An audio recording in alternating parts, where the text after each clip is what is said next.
On that note, I'd like to invite our keynote speaker, Ms. Epler Wood, who's traveled a long way to be with us here this morning. Ms. Wood is the director of the International Sustainable Tourism Initiative, Center for Health and the Global Environment, T.N. Chan School of Public Health, Harvard University. So today she's going to reflect on why a global effort is needed to marshal resources to manage tourism responsibly over the next decade. And drawing from her 2017 book, Sustainable Tourism on a Finite Planet and Modern Science-Based Systems and Technology, she'll share her vision for policy as well as destination management. Ladies and gentlemen, please put your hands together for Ms. Epler Wood.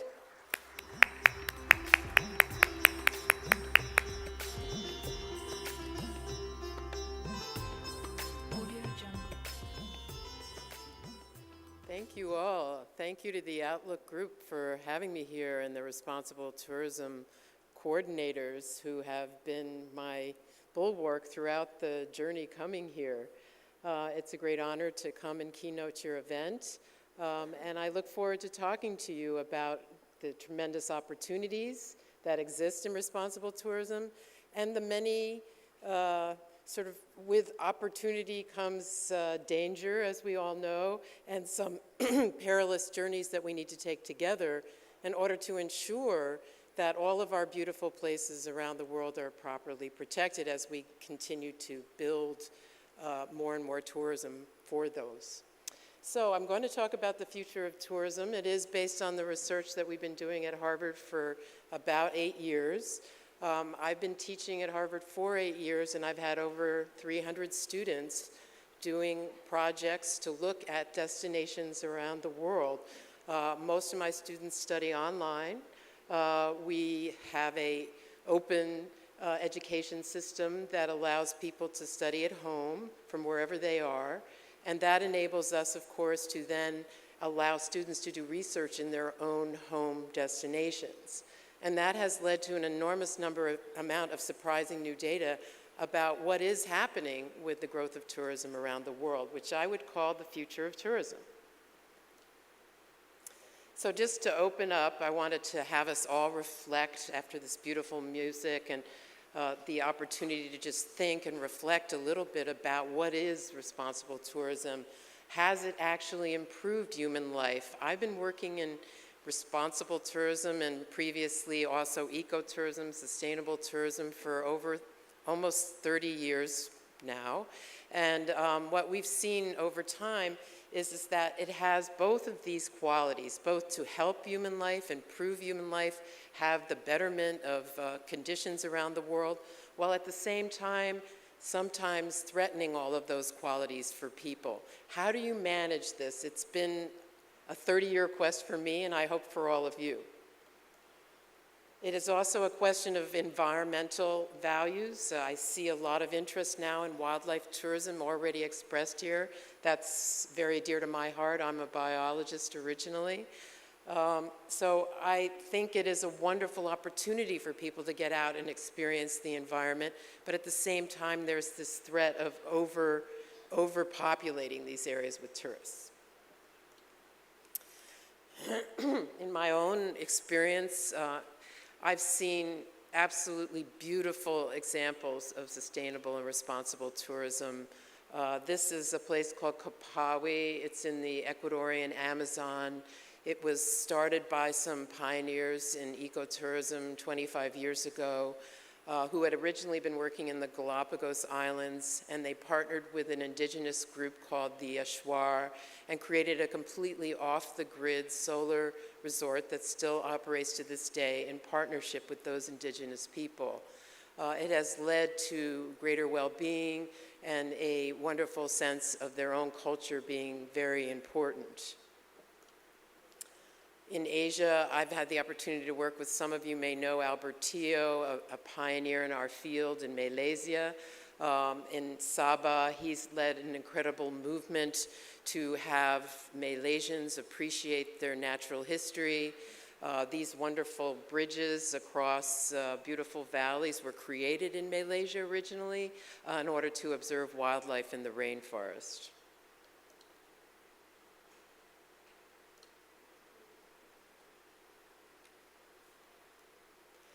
I had the wonderful opportunity about 10 years ago to work in Sri Lanka with the USAID at that time, working in the Sinaraja Reserve, for those of you that have been there, and created the opportunity for investors in Sri Lanka with matching from the USAID to create the lodge that you see at the bottom. I worked with all Sri Lankan experts on biodiversity, some of the best biodiversity experts in the world, I must say, and also people involved in Sri Lanka with investment, where we raised $2 million through investment to create this rainforest lodge. We did social and environmental accounting and set a framework for an absolutely wonderful rainforest lodge experience, which actually I haven't gotten to visit yet. So I was there from the beginning, but have not been able to return to see it. And then more recently, I worked in the Western Hemisphere with communities in a previously war-torn country, El Salvador, which actually has amazing coffee farms and beautiful biodiversity in that region that is combined with coffee, so that you have some of the greatest bird populations in the country actually found on the coffee farms. It's a wonderful experience to visit them. And we worked with a below the poverty line cooperative that was growing coffee to create this tourism adventure trail with all of these outlooks that were designed by El Salvadoran architects to create a trail down to this incredible crater lake where people could visit just from San Salvador. And one of the things that I've experienced in my work in this field is how much tourism has become local. It's not just internationals anymore. It's regional, intra-regional, and domestic that is becoming increasingly important. And this project was entirely and is a very successful project for these local people. They also have a restaurant for domestic tourism. So with that, I want to talk a little bit about where are we going now? What is the future? What are we seeing by way of trends? And how are we going to manage those trends in the future? As we all know, tourism is growing rapidly. This is a very, very popular and well-done chart that basically looks at the trends for growth in the next 20 years. And as we've already heard, much of that growth will be taking place in Asia and Pacific. So you are really, and I'm so happy to be here, at the epicenter of this phenomenon of growth. It's going to continue by all expectations for 20, 30 years or more. We really can't project beyond that. And so therefore, that will come with certain obligations. Again, just to reinforce that trend, the actual level of growth in the emerging economies, the so-called BRIC economies, is much higher now than it is in, say, Europe or the Americas. So we're going to see a tremendous amount of new, both opportunities, but also a certain number of threats. And one of the things I always like to point out to my audiences is that our UNWTO statistics that I just presented are strictly international statistics. So all of the growth trends and statistics I just presented to you are for people that are traveling across borders. Now that does not include domestic tourism. And when you're talking about how do we manage destinations, you have to include domestic numbers. Those aren't published in any one place.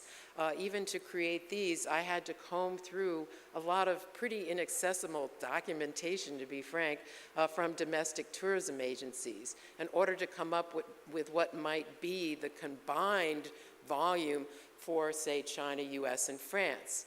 Now, you may have all heard that France is the #1 tourism destination in the world. Well, you take a look at it. Is it? Okay, so given that, what I like to point out is that there's going to be a tremendous new amount of responsibility and thought required to how to create well-being in local areas. That includes the local populations. All of these tourists require services. And when you get into emerging economies, we have something that is internationally known as the infrastructure gap. In other words, local people are frequently living with infrastructure that is not the same as urban infrastructure, right? And that includes power, water, and waste, as well as wastewater. So when tourists arrive in these wonderful, beautiful regional places, local places, frequently the same services aren't there. Now, we take that for granted.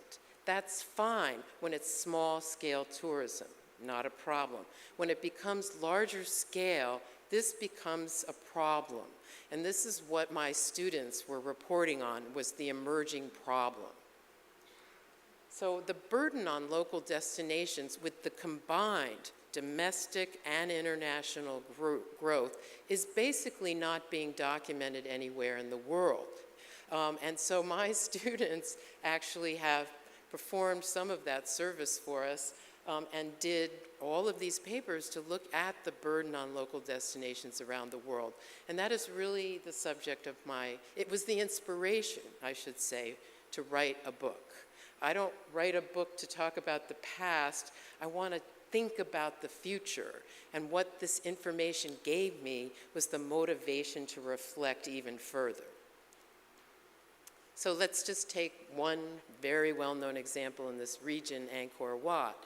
I went there in 1995. I took this picture myself at sunrise. I could use some water if anybody.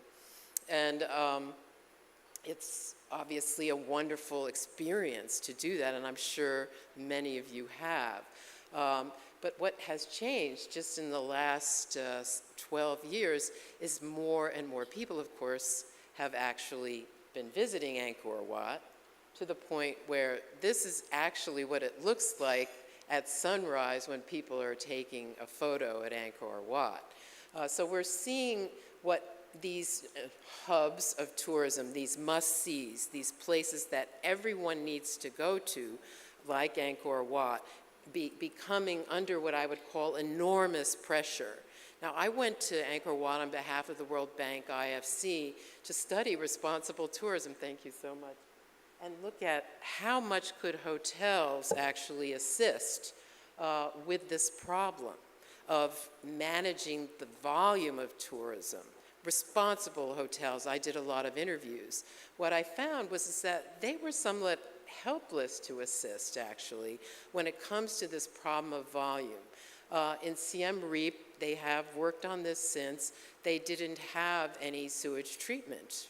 It was a relatively small town before this volume arrived. So the Siem Reap River had become one of the most polluted rivers in all of Cambodia. Why? Because there was no sewage treatment for any of the hotels in Siem Reap. Ultimately, the Japanese Development Corporation came in and helped with the construction, but there are still many other problems.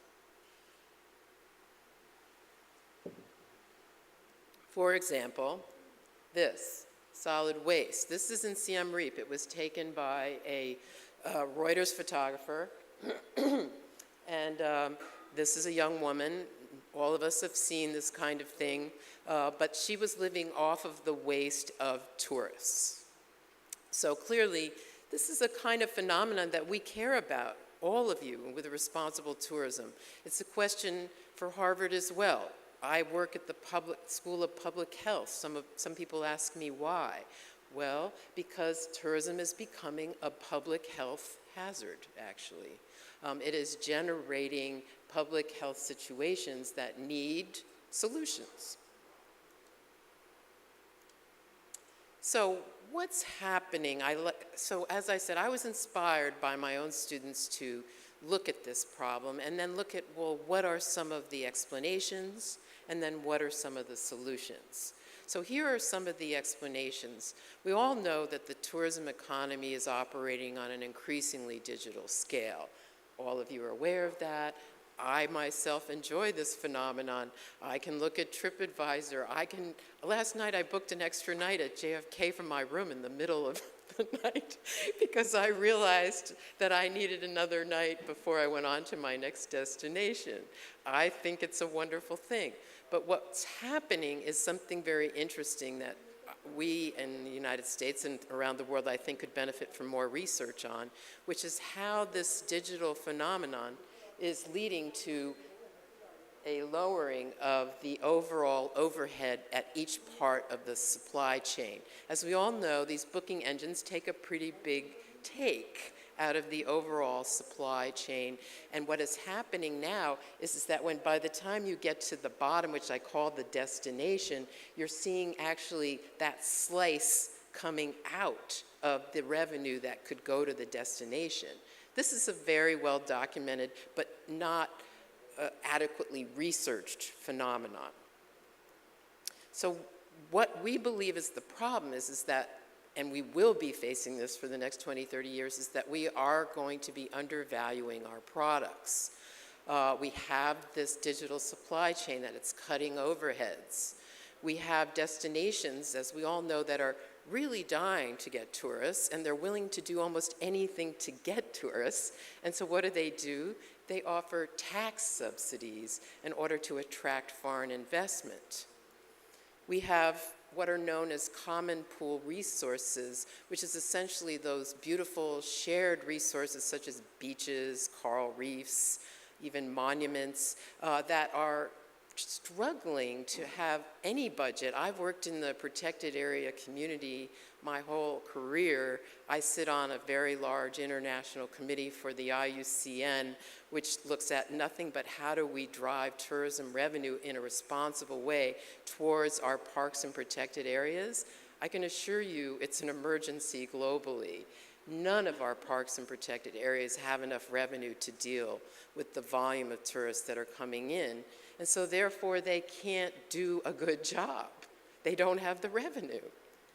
80% of our tourism tax, which I want to study much more in future, but roughly based on some very good research, is going not to the protection of our destinations, but to the promotion of our destinations.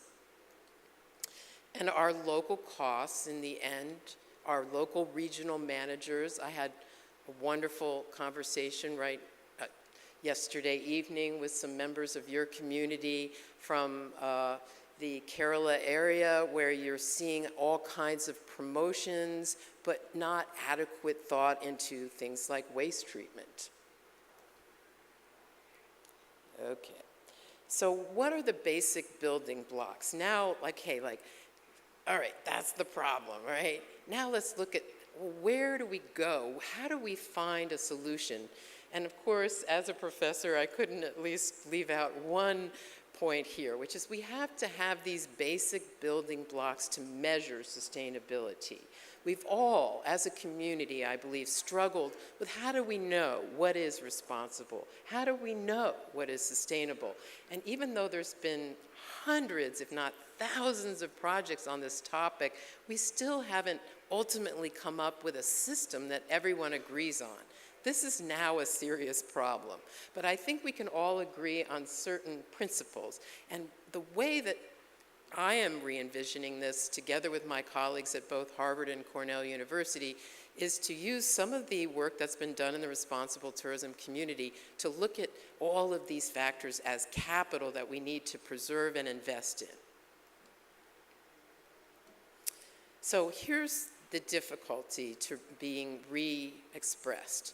We are not including the cost for the building blocks of sustainable tourism in the product. The product is actually our destinations, all right? Those are publicly owned for the most part, except for the private buildings around them, right?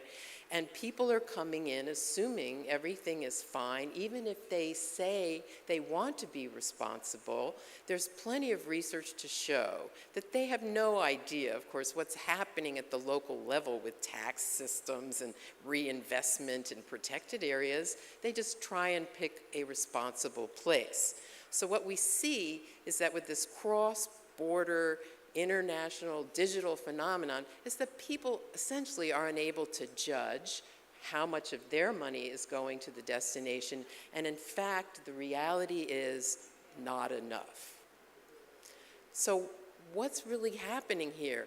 We have a growth industry that is dedicated to getting you to the place without enough investment in the place. And that's really, if you think about it, what the tourism industry is all about. It is about the business of marketing tourism. And I just give this one example. It's so classic. Phuket, a wonderful place, well known as one of the rapidly growing tourism destinations in Asia. This is their picture of what Phuket looks like in their marketing materials. This is what Phuket actually looks like now. And of course, they don't show that. So the reality is that we're creating a dream without making sure that the dream is fulfilled. So what is the alternative? Just one example of many in the world that's been documented is that we have to create a value-added tourism economy that invests in the destination. And Botswana has done a good job with this. They started once in the mid-90s when we saw that huge change with Nelson Mandela coming in Southern Africa. All of the Southern African economies started looking at how to reorganize tourism, which had been a safari kind of tourism, which was very exploitative, white hunters coming in, and I'm not condemning hunting, but more just the type of economy that it represented, which was just very unconscious tourism. And they converted that into conscious tourism with the creation of value-added conservation economies, where they helped communities to gain what is really their own equity in the process. The fact was that before, these local communities had no ownership of the land, so they worked to make sure they had that equity in the land in these conservation trusts and were guaranteed a percentage of the returns. So that was achieved through public-private cooperation. The government did not do this alone. They worked with very responsible tour operators throughout the region in order to create guidance and guidelines for both communities and government to achieve what they now call a conservation economy that is dedicated to the protection of both their social and their natural assets. So all sustainable business really needs to invest in what I'm calling natural and social capital.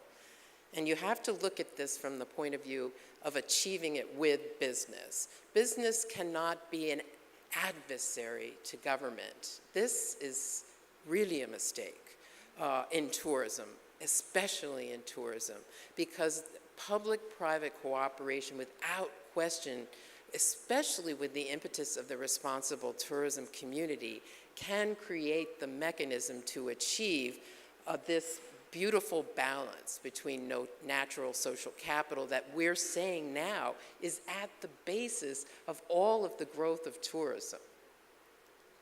So this new paradigm that I'm really trying to discuss, get input from all of you on, looking forward to hearing all of the upcoming case studies, which for me are always a revelation. How are we going to now create these experiences and include the cost of preserving these places in the process? So we have to include the cost to manage human health and local well-being. We have to include the cost to manage common pool resources. And of course, we have to be thinking seriously about the impact of climate change on our tourism products around the world and how we can ensure them, really, indemnify them if possible, help them to prepare now for coming impacts. This is no easy process. We need to collaborate and we need to work together now. I consider it an emergency around the world. We are facing a global emergency, which is now called over-tourism. You've probably been reading this, but there's only one way to prepare, in my opinion, that is coming up with new formulas to incorporate the cost of protecting our destinations together with what the traveler pays. Now, I gave this lecture once at Cornell University, and the school paper made the headline, "Epler Wood recommends higher costs for travel." Actually, I'm not saying that. What I am saying is that actually we have an economy that's already so vibrant, it is growing so rapidly. What we have to do is build in the cost of protecting these destinations. Now, that can come partly from the government revenue that's actually already generated, but just not saying, let's put this all towards marketing, but rather put it towards protection. So on the ground, for all of you that are from the destinations, you are my focus. I'm dedicating the rest of my career to this question, which is the essential nature of destination planning. Had a couple of chats already last night about it. How are we going to create a way for destinations to meet these goals? So this is my checklist, and it includes, as you can see, everything from including ecological services to infrastructure assessment to looking at the social and environmental factors that make our tourism so vibrant to ultimately coming up with a way to pay for that infrastructure I mentioned. One of the great cases that I rely on in my teaching is this case, which I'd be happy to share a link to. It's from Thailand. It was done by our university at Berkeley in the United States, and it looked at the amount of revenue that would be required to actually cover the cost of the infrastructure for tourists. There you go. So one of the things I like to recommend now that I'm in the university world is that we need harmonized data. The whole big data world out there is ripe for the taking for this problem. And most of the focus in tourism has really been on how do we collect consumer data. That's very important for marketing. But I'm talking about data that will help us to understand the problems that we're facing. So what I like to say is that we need a moonshot approach, which engages the technical support of universities using global IT systems, GIS, software, to make it feasible for us as a global community to begin to build data around where these problems lie and how to address them. One of the ways that I've been enamored of, which came to me via my institution at Harvard through the Graduate School of Design, is called the Geodesign Hub. We are teaching our first course right now online on this topic, having students from all over the world get together on what is called the Geodesign Hub and look at just one destination.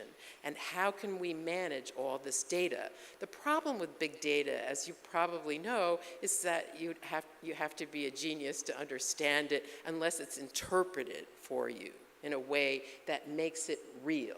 And one of the problems with tourism, especially at the destination level, is that people have trouble understanding how to properly use data in a way that will help to make them make really good decisions, especially when you're talking about growth.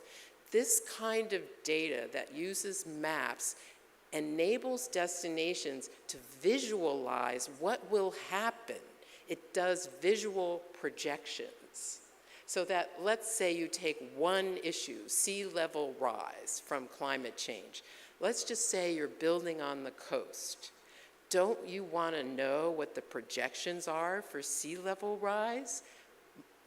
My students will be able to, any student who takes a class in this, will be able to project that easily as part of a 3-month course.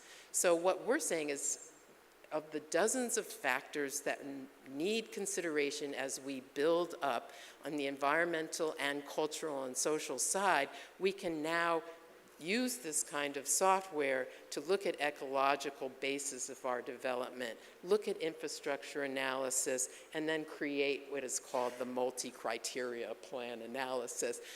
It isn't actually as technocratic as it used to be. What the Harvard folks have done, and they were involved with the invention of GIS that have created this new tool, is to make it easy to use. That was their goal. And it is easy to use. So the point is that anybody in the world could access this. So what our goal is at Harvard is to foster better decision making in the pathway towards creating a process where the key stakeholders, the destinations, are involved in the process. That there is not a top-down decision-making process, but rather an inclusive decision-making process where local people have access to these tools. They can visualize data and they can anticipate the future with the growth of tourism and make good decisions now. So I hope you all have enjoyed the opportunity to hear a little bit about the research that we're doing and how it applies to the growth of tourism in your region, because we believe that destinations are at the basis of every aspect of our tourism offering. And if we allow them to be degraded by too much tourism, we're going to lose the fundamental asset that we're selling. So we want to establish the value of what we call those common pool resources before it's too late. Because as we all know, the world is moving towards a service economy where everyone is just depending on everyone else's service. So if you don't put money in the actual asset and protect it, you're going to lose it. And you have to set a price that's appropriate to its use. And then you have to bring all your citizens up to speed, because as we all know, this is a political process, and we all have to agree on it. And then we need to create what I call the rules of engagement, not based on what the industry needs or it's what the citizens need, right? They deserve a beautiful place to live that hasn't been degraded by tourism. And there is so much money, we're talking trillions of dollars that are flowing through our economy that could be actually partially, and I'm talking a small percentage, dedicated to better livelihoods at the local level. And so, what do we need to do?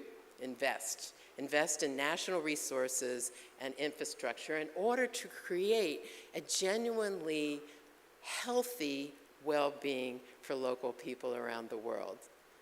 So thank you all so much for this opportunity, and I'm sure there'll be time for questions afterwards. Thank you.